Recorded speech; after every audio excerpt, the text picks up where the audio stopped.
क्योंकि बेंगलुरु के 34 साल के एआई इंजीनियर अतुल सुभाष ने आत्महत्या कर ली और उनका शव बेंगलुरु के मंजूनाथ लेआउट स्थित उनके घर पर फंदे से लटका हुआ मिला। उनके कमरे में एक तख्ती भी लटकी मिली जिसमें लिखा था, न्याय मिलना बाकी है।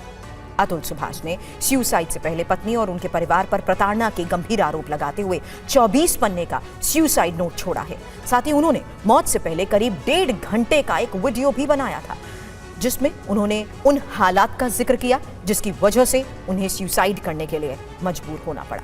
मृतक अतुल सुभाष के परिवार ने इस मामले में इंसाफ की मांग की है। आपको बता दें, अतुल सुभाष के सुसाइड मामले में पुलिस ने अब एफआईआर दर्ज कर ली है और बेंगलुरु में एआई इंजीनियर सुसाइड मामले में जिस तरीके से यह केस दर्ज हुआ है, परिवार ने अतुल की पत्नी के खिलाफ केस दर्ज करवाया है। पत्नी के परिवार के खिलाफ भी केस दर्ज हुआ है। खुदकुशी के लिए उकसाने का ये मामला जिसके तहत केस दर्ज किया गया है। पीड़ित अतुल ने आत्महत्या से पहले 24 पन्ने का सुसाइड नोट छोड़ा। अतुल के भाई ने बेंगलुरु में एफआईआर दर्ज कराई है।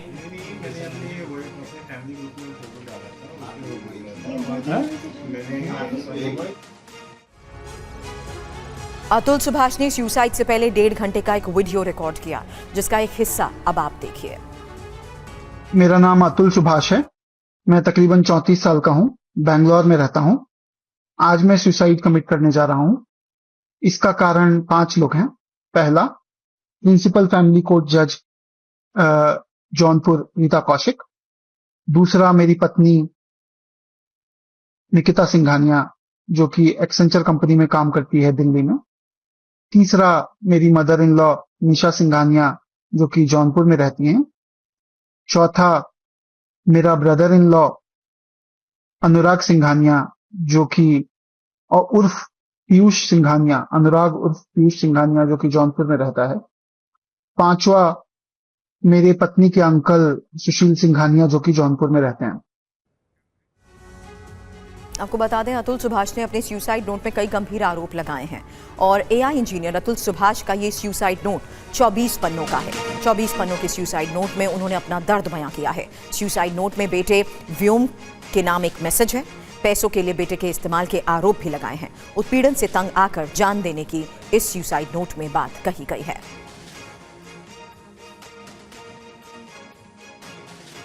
चौबीस पन्नों का ये सुसाइड नोट। अतुल सुभाष के सुसाइड नोट में क्या लिखा है देखिए। प्यारे बेटे व्योम, जब मैंने तुम्हें पहली बार देखा तब मुझे लगा कि मैं तुम्हारे लिए अपनी जान दे सकता हूँ, लेकिन दुख की बात है कि आज मैं तुम्हारी वजह से ही अपनी जान दे रहा हूँ। अब मुझे तुम्हारा चेहरा भी याद नहीं है। मैंने तुम्हें आखिरी बार तक देखा था जब तुम 1 साल के थे। जब तक मैं जिंदा हूँ, पैसा कमा रहा हूँ, तब तक वो तुम्हें एक हथियार के रूप में इस्तेमाल करते हुए तुम्हारे दादा दादी, चाचा और मुझसे पैसा वसूलते रहेंगे। मैं अपने माता पिता, भाई को बेवजह परेशान होता नहीं देख सकता। तुम्हारे लिए भी नहीं, मैं तुम्हारे जैसे 100 बच्चों को अपने पिता के लिए कुर्बान कर सकता हूँ और मैं तुम्हारे लिए अपने जैसे 1000 पिता कुर्बानी भी कर सकता हूँ, लेकिन मैं अपने पिता के हैरासमेंट की वजह नहीं बन सकता। मुझे नहीं पता कि क्या तुम कभी पिता का मतलब भी समझ पाओगे, लेकिन मैं पिता होने का मतलब समझता हूँ। मेरे पिता मेरे लिए खास हैं, वो मेरा गर्व है। मैं हमेशा उनके जैसा बनना चाहता था। एक पिता और बेटे के रिश्ते को ना तो लिखा जा सकता है और ना ही समझाया जा सकता है। काश बेटा मैं तुम्हारे साथ होता। मैं तुम्हें बहुत कुछ कहना चाहता था। अतुल सुभाष के भाई विकास ने उनके सुसाइड नोट के बारे में जानकारी दी जिसमें अतुल ने लिखा है कि अगर उन्हें इंसाफ नहीं मिल पाया तो कोर्ट के बाहर के गटर में उनकी अस्थियों को बहा दिया जाए। कैसे परेशान किया जा रहा है, कैसे लोगों को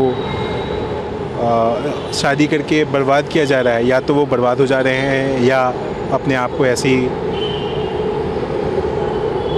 छोड़ के चले जा रहे हैं अपने लोग इस दुनिया से। इवन इन सुसाइडल नोट उसने अंतिम इच्छा यही लिखी है कि अगर मैं सिस्टम से और इन सब चीज़ों से जीत गया तो मेरी अस्थियाँ गंगा में बहाई जाए। अगर मैं इस सिस्टम से हार गया तो कोर्ट के बाहर जो गटर हो उसमें मेरी अस्थियां बहा दी जाए। इस बीच दहेज उत्पीड़न के मामलों में सुप्रीम कोर्ट ने सख्त टिप्पणी की है। एक दिन पहले दहेज उत्पीड़न पर सुप्रीम कोर्ट की सख्त टिप्पणी के बारे में जानिए, जहां सुप्रीम कोर्ट ने तेलंगाना हाई कोर्ट के एक आदेश को खारिज किया। तेलंगाना हाई कोर्ट ने दहेज उत्पीड़न के आरोप खारिज करने से इनकार किया था। सुप्रीम कोर्ट ने 498A एफआईआर रद्द करते हुए सख्त टिप्पणी की। पत्नी ने आपसी दुश्मनी में परिवार के खिलाफ केस किया।